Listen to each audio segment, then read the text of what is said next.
नमस्कार।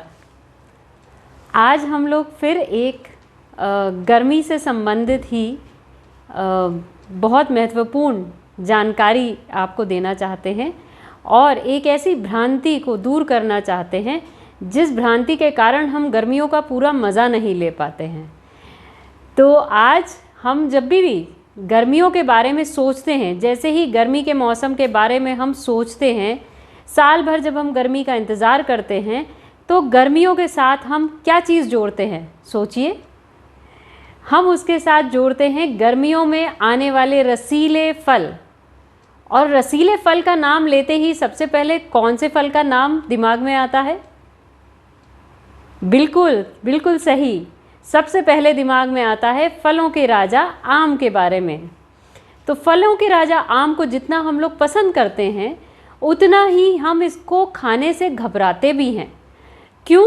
क्योंकि बहुत सारी भ्रांतियां हैं जो आम के साथ जुड़ गई हैं, जिसके कारण हम इसका पूरा मज़ा नहीं ले पाते।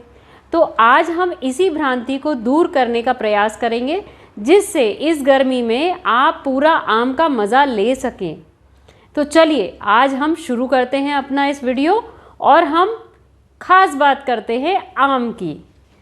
ठीक, तो हम देखें कि आम में क्या क्या पाया जाता है। आम में पाया जाता है हाई फाइबर। याद रखिएगा क्या क्या हम बात कर रहे हैं, क्योंकि ये सब कुछ हमारी भ्रांति मिटाने में मदद करेगा। तो पहली चीज़ हाई फाइबर, दूसरा इसमें फाइटोन्यूट्रिएंट्स, तीसरा ये एंटीऑक्सीडेंट रिच होता है। और अब इसमें और क्या तत्व पाए जाते हैं? इसमें पाया जाता है आपका कई तरह के विटामिन, जैसे विटामिन ए, डी, ई, के और विटामिन ए। विटामिन ए जो है, जिसको हम बीटा कैरोटीन के नाम से भी जानते हैं, जो कि आपकी आँखों के लिए और स्किन और हेयर के लिए बहुत उपयोगी होता है। और आपने अक्सर सुना होगा कि बीटा कैरोटीन खासकर आँखों की रोशनी के लिए डॉक्टर्स रिकमेंड करते हैं। और इसका एक महत्वपूर्ण सोर्स जो कि सर्दियों में पाया जाता है, जो कि गाजर है। लेकिन गर्मियों में बीटा कैरोटीन का अच्छा सोर्स क्या है? आम। और जो लोग गाजर नहीं खा सकते, चाहे उनका जिमीकंद का त्याग हो या अन्य किसी कारण से, वो गर्मियों में ये बीटा कैरोटीन मज़ेदार आम के द्वारा पा सकते हैं। इसके अलावा इसमें और कुछ मल्टी मिनरल है। ये क्या मिलता है इसमें? पोटेशियम, मैंगनीज, मैग्नीशियम, कॉपर, ऐसे तरह तरह के इसमें मिनरल्स भी मिलते हैं। तो इस तरह से ये एक तरह से पूरा भंडार है अलग अलग तत्वों का। तो इसी से हमें ये पता चलता है कि इसमें कितनी सारी ऐसी चीज़ें हैं जो इसके स्वाद को तो मज़ेदार बनाती ही हैं और साथ में गुणों को भी बढ़ाती हैं। तो पहली भ्रांति के बारे में जब हम बात करते हैं तो ये एक बहुत ही कॉमन मिथ है, एक कॉमन भ्रांति है कि आम जो है वो मोटे लोगों को नहीं खाना चाहिए। मोटे लोग अगर आम का सेवन करेंगे तो और वज़न बढ़ जाएगा। तो इसके लिए ये हम समझें कि ये सिर्फ एक भ्रांति है, ऐसा पूर्णतः सत्य नहीं है। क्यों सत्य नहीं है ये जानें। आम जो है मोटापन तब लाता है या वज़न तब बढ़ाता है जब हम इसका सेवन गलत ढंग से करते हैं। गलत ढंग से यानी या तो हम इसे और चीज़ों में मिक्स कर लेते हैं, या हम इसके साथ बहुत सारी शर्करा या शुगर ऐड कर देते हैं, जैसे मैंगो शेक्स में या स्मूदीज़ में या आइसक्रीम्स में। इस फॉर्म में जब हम खाते हैं तो हम मैंगो की मिठास के साथ बहुत सारी sugar, extra added sugar add कर लेते हैं, जो कि नुकसान करती है। पहली बात। दूसरी चीज़ क्या गड़बड़ी होती है, जब हम इसको खाना खाने के साथ खाते हैं तो भी हम एक्स्ट्रा कैलोरीज ऐड कर लेते हैं, तो भी ये नुकसान करता है। तो सही ढंग से यदि आम खाया जाए तो ये वज़न बढ़ाना नहीं, वज़न घटाने में हमारी मदद कर सकता है। जी हाँ, आपको ताज्जुब होगा कि आम पर रहकर आप वज़न कम भी कर सकते हैं। तो इसके लिए हमें क्या करना होगा, हम ये सोचें या समझें। एक तो आम का जब सेवन करें तो आम का ही सेवन करें, पहली बात। दूसरा, जब आम का सेवन करें तो एक आम का सेवन करें, यानी बहुत सारा आम एक साथ ना खाएं। अब एक आम से मेरा मतलब है एक नॉर्मल साइज़ का आम जो लगभग 100-150 ग्राम के करीब होगा। ऐसा नहीं कि राजापुरी आम उठाया और वो 1.25 किलो का एक आम। आप कहें मैम हमने तो एक ही आम खाया लेकिन 1.25 किलो का, तो ऐसा नहीं करना है। हमें एक आम यानी 100-150 ग्राम का जो एक एवरेज साइज़ ऑफ वेट आम का होता है उतना ही खाना है पूरे दिन में। दूसरी चीज़, हम इसको एक पूर्ण मील के रूप में खाएंगे, यानी अपनी एक पूरी मील जो है वो हमारी आम की होगी, उसमें हम 1 या 1.5 आम से ज़्यादा नहीं खाएंगे। तो चाहे तो आप इसको नाश्ते के रूप में गर्मियों भर इसका सेवन कर सकते हैं, उसके साथ और चीज़ें मिक्स नहीं करें। या आपको फिर भी बहुत मन कर रहा है आम खाने का, तो आप खाने के रूप में इसको आम खा सकते हैं। उस दिन खाने की छुट्टी और आम हम खा सकते हैं। या अभी भी हमारा मन नहीं भरा तो तीसरी चीज़ क्या करेंगे, एक दिन हम सिर्फ फ्रूट फास्ट, और वो भी क्या, मैंगो फास्ट कर लेंगे। और उसमें क्या करेंगे, हर एक मील में 1 या 1.5 आम जो है उसके साइज़ के अनुकूल उसका सेवन करेंगे। तो इस तरह से मन भी भर जाएगा और वजन भी नहीं बढ़ेगा। दूसरी भ्रांति क्या है कि डायबिटिक यानी जो डायबिटीज़ से पीड़ित लोग हैं वो आम का सेवन बिल्कुल नहीं कर सकते। देखिए, बिल्कुल नहीं कर सकते और कम मात्रा में कर सकते हैं में अंतर होता है। तो कम मात्रा में बिल्कुल कर सकते हैं, तो ये उनके लिए खुशखबरी। तो कम मात्रा में डायबिटीज़ से पीड़ित लोग भी आम का सेवन कर सकते हैं। दूसरी बात, क्यों कर सकते हैं हम, क्योंकि इसमें एक मैंगोफ्रीन नाम का एक बायोएक्टिव कंपाउंड पाया जाता है जो डायबिटीज़, हार्ट डिजीज़, कैंसर, इस तरह के कई रोगों से हमारी रक्षा करता है। दूसरी बात, आम जो है ग्लाइसेमिक इंडेक्स में इसका जो पॉइंट्स हैं वो 51 से 55 है। 51 से 55 यानी कम है, बहुत ज़्यादा नहीं है, यानी जितना इसमें शुगर कंटेंट है वो बहुत हाई नहीं है, इसलिए इसका सेवन किया जा सकता है। तीसरी चीज़ इसमें क्या है कि इसमें फाइबर ज़्यादा है। मैंने कहा था ना कि याद रखिएगा कि इसमें क्या क्या कंटेंट्स हैं, उसका हम फ़ायदा आपको ये मिथ्स तोड़ने में मदद करेगा। तो फाइबर ज़्यादा होने से क्या होता है कि एक तो ये धीरे धीरे इसकी जो शक्कर है वो शरीर में धीरे धीरे घुलेगी, और दूसरा इसको खाने से जल्दी तृप्ति महसूस होगी, तो हम बहुत अधिक मात्रा में इसका सेवन नहीं कर पाएंगे।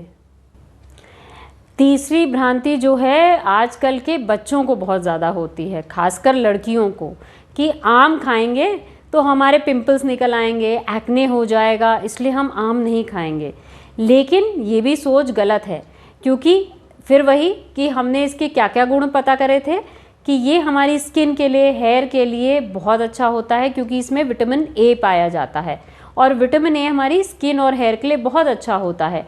और इसमें एक प्रोटीन केराटिन पाया जाता है। तो केराटिन, जिन लोगों को थोड़ा बहुत जानकारी हो वो जानते हैं कि केराटिन का जो है वो ट्रीटमेंट किया जाता है बालों के लिए, यानी उनकी ग्रोथ के लिए, या जिनके बाल जो हैं वो टूटते झड़ते रहते हैं उनके लिए। तो इसलिए स्किन और हेयर के लिए तो ये वरदान है। एक्ने या पिंपल जो है वो आम खाने की वजह से नहीं होता, ज़्यादा मात्रा में खाने की वजह से, गलत ढंग से खाने की वजह से, या अन्य कारणों से, यानी गर्मी के कारण से, या हम इनको बहुत अन्य पदार्थों के साथ मिक्स करके खाते हैं तो उसके कारण होता है। चौथी भ्रांति है कि ये हमारे शरीर का तापमान बढ़ा देगा। देखिए, कुदरत ने हर चीज़ मौसम के अनुकूल बनाई है। जो चीज़ जिस मौसम में मिलती है वो उस मौसम में कभी भी नुकसान नहीं पहुंचाती। यदि ये हमारे शरीर का तापमान इतना बढ़ा रहा होता तो ईश्वर कभी भी आम को गर्मियों में नहीं भेजते, उनको सर्दियों में भेज देते। तो ये हमारी प्रकृति जो है वो हमसे ज़्यादा समझदार है। इसलिए ये समझ लें कि आम जो है ना तो गर्मी बढ़ाता है ना सर्दी बढ़ाता है ना, और बल्कि इसमें जो विटामिन सी होता है वो रोगों से लड़ने में, गर्मियों के जो डिजीज़ हैं उससे लड़ने में ये मदद करता है। फिर भी जिन लोगों को बहुत डर लगता है वो आम को, जैसे पुराने समय में हमारे बड़े बुजुर्ग करते थे कि बाल्टी में इसको भिगो के रख देते थे 1-2 घंटा और उसके बाद इसका सेवन कर लेते थे। उसके पीछे कारण ये था कि आम जब बाग से टूट के आएंगे तो थोड़ी देर धूप में रखे रहेंगे तो वो गर्म महसूस होते थे और पानी पे रखने में उनमें शीतलता आती थी। तो हम भी ऐसा कर सकते हैं कि आम को कुछ घंटे भिगो दें और उसके बाद इसका प्रयोग कर लें, लेकिन मन से ये डर निकाल दें कि ये गर्मी कर देगा। गर्मी कब करेगा? जब हम बहुत ज़्यादा मात्रा में खाएंगे, जिसकी वजह से हमारा पेट खराब हो जाएगा और दस्त लगने लगेंगे और हम कहेंगे नहीं नहीं आम ने गर्मी कर दी। ठीक। अगली भ्रांति, 5वीं भ्रांति क्या है कि ये जो है गर्भवती महिलाओं को इसका सेवन नहीं करना चाहिए। ये भी गलत है। गर्भवती महिलाएं बिल्कुल इसको कर सकती हैं, क्योंकि अभी हमने इसके गुणों को जाना। और ये सारी चीज़ें जो हैं, ये सारे न्यूट्रिएंट्स जो हैं वो गर्भवती महिलाओं के लिए बहुत ज़रूरी हैं। तो इसलिए गर्भवती महिलाएं भी बिना डरे आम का सेवन कर सकती हैं। लेकिन ख्याल क्या रखें, ना तो बहुत ज़्यादा मात्रा में खाएं, पहली बात। दूसरी बात, भोजन के साथ इसको मिक्स नहीं करें, तो गर्भवती महिलाएं इसका सेवन आराम से कर सकती हैं। तो अब हमने ये तो 5 भ्रांतियों की बात कर ली। अब हम ऐसी 5 गलतियां जिसकी वजह से हम ही आम को बदनाम करते हैं वो ना करें, उसके लिए हम 5 बातें ध्यान में रखें। पहली, मात्रा की। हमने पहले भी इसकी चर्चा कर ली है और डिटेल में कर ली है, फिर भी हम रिपीट करते हैं जिससे आप ये गलती दोहराएं नहीं कि एक दिन में या एक समय पे बहुत अधिक मात्रा में आम का सेवन ना करें। 100 से 150 ग्राम आम यानी एक आम लगभग प्रतिदिन हर एक व्यक्ति खा सकता है। कोई विशेष तकलीफ होने पर आप इसका सेवन, अगर आपको निषेध है किसी रोग में, तो ना करें, लेकिन एक स्वस्थ व्यक्ति प्रतिदिन एक आम का सेवन कर सकता है। दूसरी बात कि हम इसमें वैरायटी का ध्यान रखें। वैरायटी से मतलब है कि जिस क्षेत्र के आप हैं उस क्षेत्र का आम अवश्य खाएं, जिससे उसके गुण और लाभ आपको मिलें, क्योंकि जो चीज़ जहाँ उगती है वो वहाँ लाभकारी होती है। अब ऐसा ना हो कि हम बनारस में रहते हैं और लंगड़ा छोड़ के हम अल्फांसो खाएं, तो वो हमारे लिए नुकसानदेह होगा। तीसरी गलती जो हम करते हैं कि इसको हम भोजन के साथ खाते हैं या भोजन से जस्ट पहले या जस्ट बाद में खाते हैं, तो वो भी हमारे लिए एक्स्ट्रा कैलोरीज और शुगर भी बढ़ाता है और हमें डाइजेस्ट करने में भी दिक्कत करता है। तो भोजन के साथ भी हम इसका सेवन नहीं करें या उसके आसपास भी इसका सेवन नहीं करें। इसको एक कंप्लीट इंडिविजुअल मील की तरह इसको खाएं, तो वो हमें फ़ायदा करेगा। चौथी बात कि हम इसको केवल गर्मियों के ही मौसम में खाएं। सर्दियों में आम खाने की प्रथा को तोड़ दें। आजकल फैशन में है कि हम सर्दियों में जो है वो आम और तरबूज ऐसी चीज़ें खाते हैं, तो ये गलत है। जिस मौसम में जो फल आता है उसी मौसम में उसका सेवन करना चाहिए, तभी उसका पूर्ण लाभ मिलता है। और सबसे महत्वपूर्ण, खाने का तरीका, क्योंकि कोई भी चीज़ हमें नुकसान तभी करती है जब हम उसको ठीक ढंग से खाते नहीं हैं, सही मात्रा में नहीं खाते, सही तरीके से नहीं खाते। तो जैसा हमने पहले भी चर्चा की कि हम इसको स्मूदीज़, शेक्स, आइसक्रीम्स इन फॉर्म्स में नहीं खाएंगे, बल्कि अपने शुद्ध भारतीय तरीकों से खाएंगे। लेकिन शुद्ध भारतीय में ये नहीं कि आम रस और पूरी खा रहे हैं, नहीं, वो शुद्ध भारतीय तरीका नहीं है। शुद्ध भारतीय तरीके में हम अगर कुछ इसको पीने के पदार्थ में बनाना चाहते हैं तो आम की लस्सी बनाएंगे, लेकिन विथ नो एडेड शुगर। दूसरा, हम इसको आम खंड के रूप में खाएंगे, यानी श्रीखंड बना के आम का उस तरह खाएंगे, लेकिन उसमें भी अधिक शक्कर नहीं, क्योंकि आम तो खुद में मीठा होता है।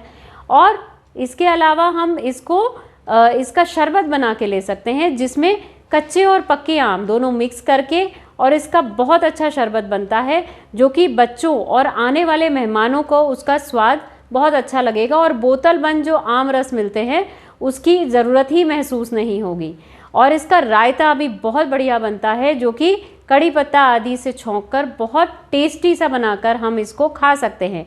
लेकिन कब कौन सी चीज़ खाएंगे, तो हम ये ध्यान रखें कि जैसे लस्सी है, रायता है, ये चीज़ें हम दोपहर में मिड मील में खा सकते हैं। शरबत सिर्फ मेहमानों के लिए और बच्चों के लिए रख सकते हैं, और पूरा आम जिसमें सारे फाइबर्स वगैरह मिले वो हम खा सकते हैं। तो इस तरह से आम का सेवन करने से आम की मिठास जो है वो गर्मियों को खास बनाएगी।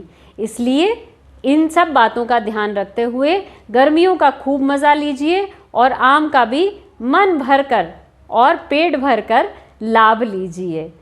अगर आपको ये वीडियो पसंद आया हो तो अपने कमेंट्स ज़रूर लिखें।